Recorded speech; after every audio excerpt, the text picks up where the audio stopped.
What was your conversation with Keith Posley regarding this potential disciplinary matter?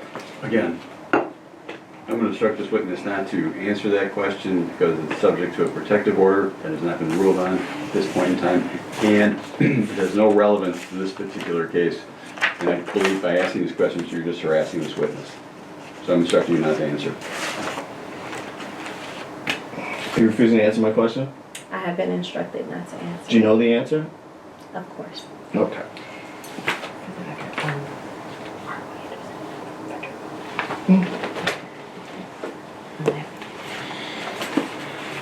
So you're refusing to tell us how you separated from the conversation that you had with Keith Posley, correct?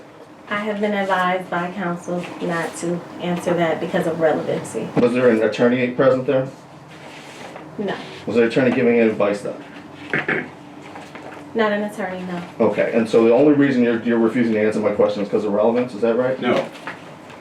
She's refusing that question because I've instructed her not to answer that question because there's a pending motion for protective order that may cover this.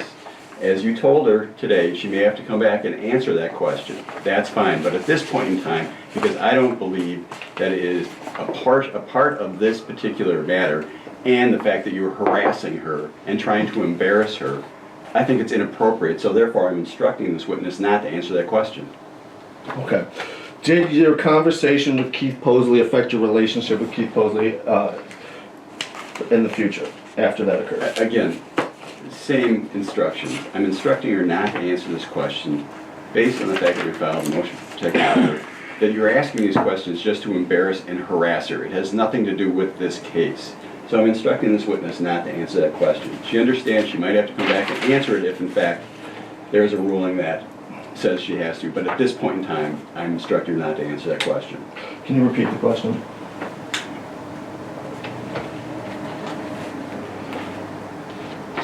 Did your conversation with Keith Posley affect your relationship with Keith Posley in the future after that occurred? Are you refusing to answer that question? I have been advised by my counsel not to answer it due to relevancy. Okay.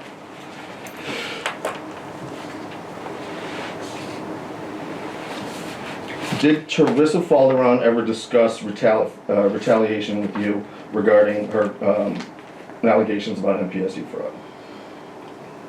You know, I don't recall every detail of the discussion. I do recall her speaking about her experience in MPS, just in general, and the experiences of others.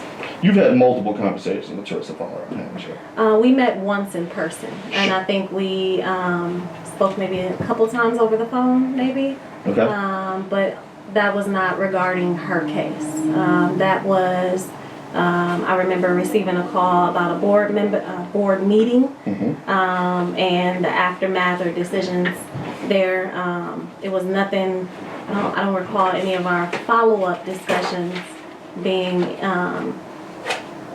providing detail about her case. I don't recall that. Okay, how about MPSU? Yes. Okay. Do you know Mr. Tempesta? I don't know him, no. Do you know what position, whether or not he works at MPS?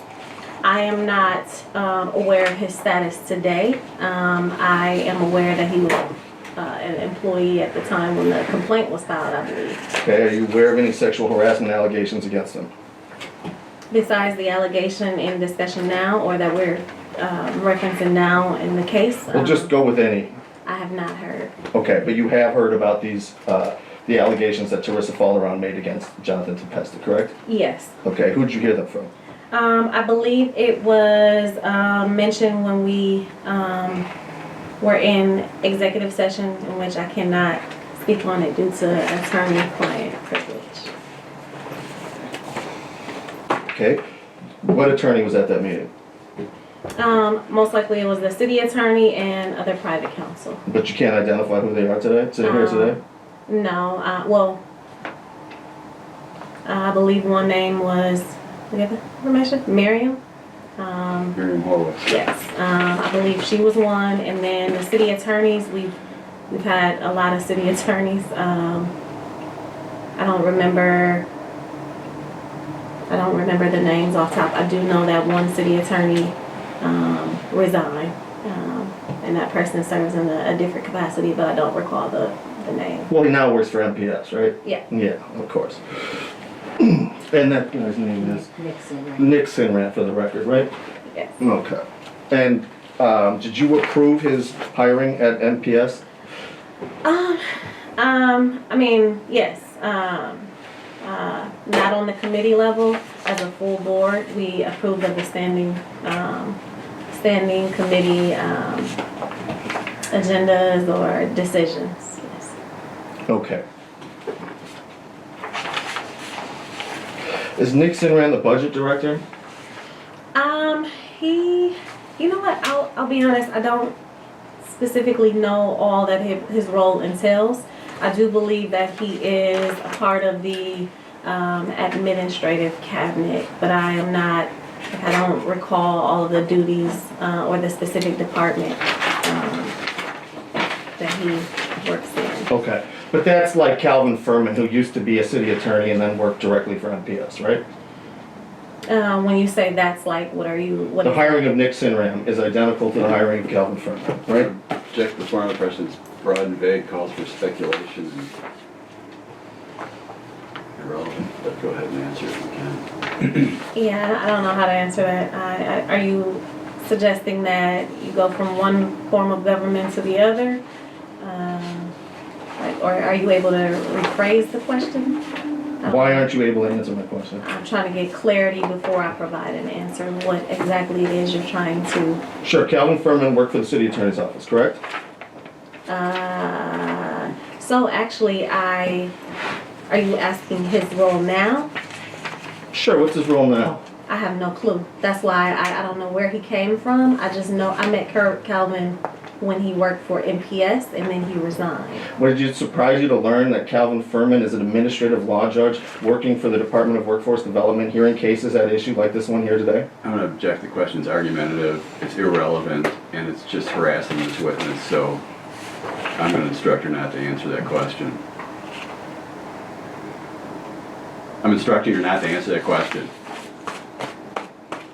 Is shouting at me gonna help? Well, you didn't seem to respond, so I didn't know if you heard it. Oh, okay. I'm still only a few feet away from you, Chris. Well, you didn't make any sudden movements, so I was trying to figure it out if you heard it or not. Well, it was astonishment. So, can we repeat the question?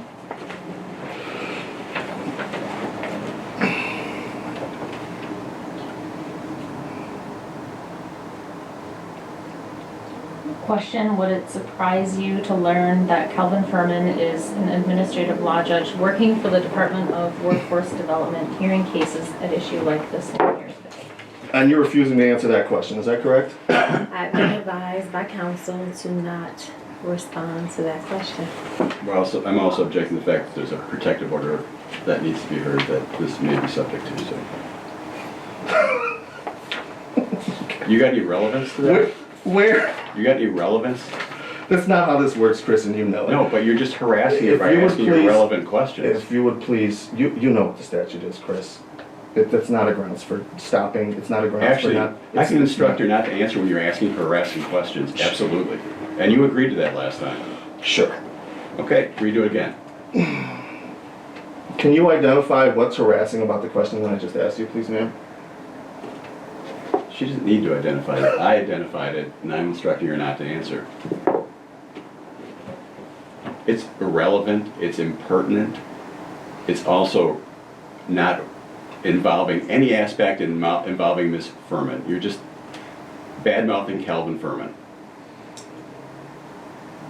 Okay. Do you believe it's bad-mouthing Calvin Furman to alert you to the fact that he's now an ALJ? Again, I'm going to instruct you not to answer, based on the objections I've made previously to the two last questions. I'm gonna take the advice of our counsel. Okay. Can you repeat the question?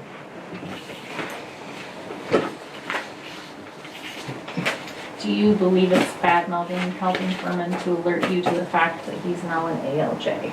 And you're refusing to answer that question, correct? I am. I'm instructing you not to answer.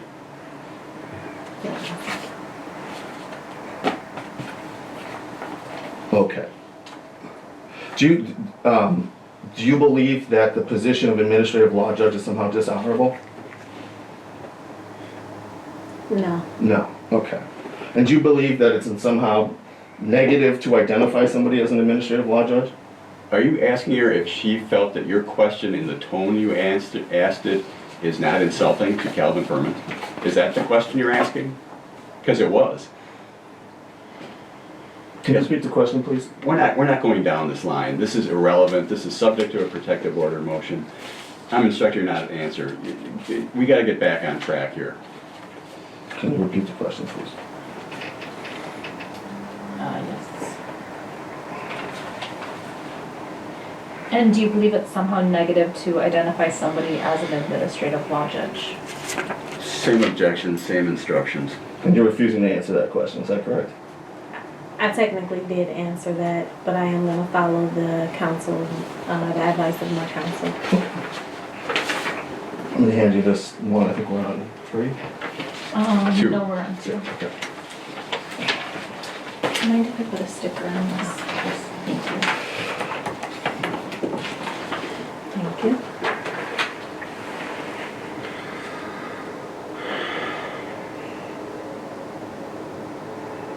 Okay, and this is an email from Teresa Folaron to you, correct? Yes. May 25th of 2023, right? Mm-hmm. That's approximately 10 days after Marva Herndon signed an affidavit in regards to this case. Are you aware of that? No. Okay. Are you aware of the incident with service regarding Bob Peterson in this case? No. Okay. So, you got this email from Teresa Folaron, correct? Yes. You read it, correct? Yes. What action did you take after reading this? So this was around the time, or not around the time, but this was following the results of the safety assessment that I had authored as a result of numerous concerns presented to me regarding safety in schools. And so I was waiting for the assessment results to proceed with what the organization or the entity that we retained at the time, the recommendations that they made. So it aligned with all of this, but that was my role in this as an elected official. Okay, and to be clear, the subject here is gun incident on Friday, April 14th with Teresa Folaron, correct? Yes. Okay, and so it's your testimony here today that MPS took no action about this gun, the allegations of a gun being in school on April 14th with Teresa Folaron. Is that right? No. Okay, what action did MPS take? So I can only speak to what I was told. And what I was told was that this matter was addressed. This was a conversation with the superintendent when I received the complaint, just trying to operate according to the chain of command. I couldn't go to the safety person or anyone else. We have to speak directly with the superintendent when it comes to matters like this. And so I inquired. I was told that the situation was being dealt with, and not dealt with, that it was handled, but we don't get that info follow-up. So you spoke to Keith Posley about Teresa Folaron, and he told you that that incident was taken care of. Is that right? I mentioned this situation in particular, yes. Okay. Anything else discussed about Teresa Folaron at that time with Keith Posley? No. Okay. Did you believe Posley when he told you that? You know, I don't know how to answer that, only because I was waiting for updates, of which I never received any updates. Okay. So based on that failure to receive any updates, do you believe Keith Posley?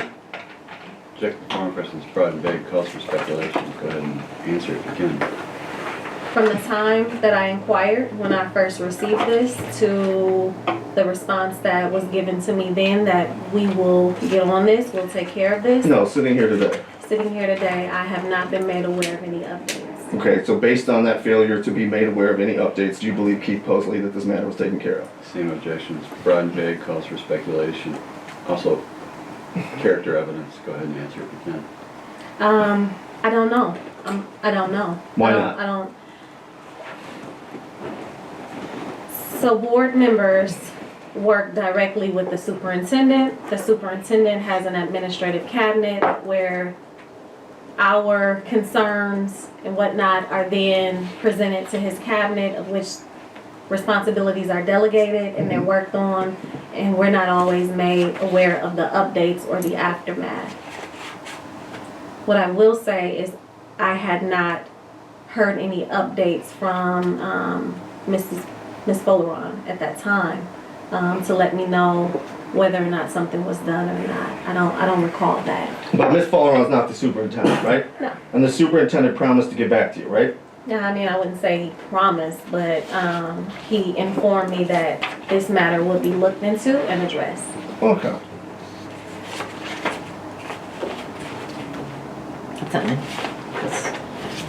Okay.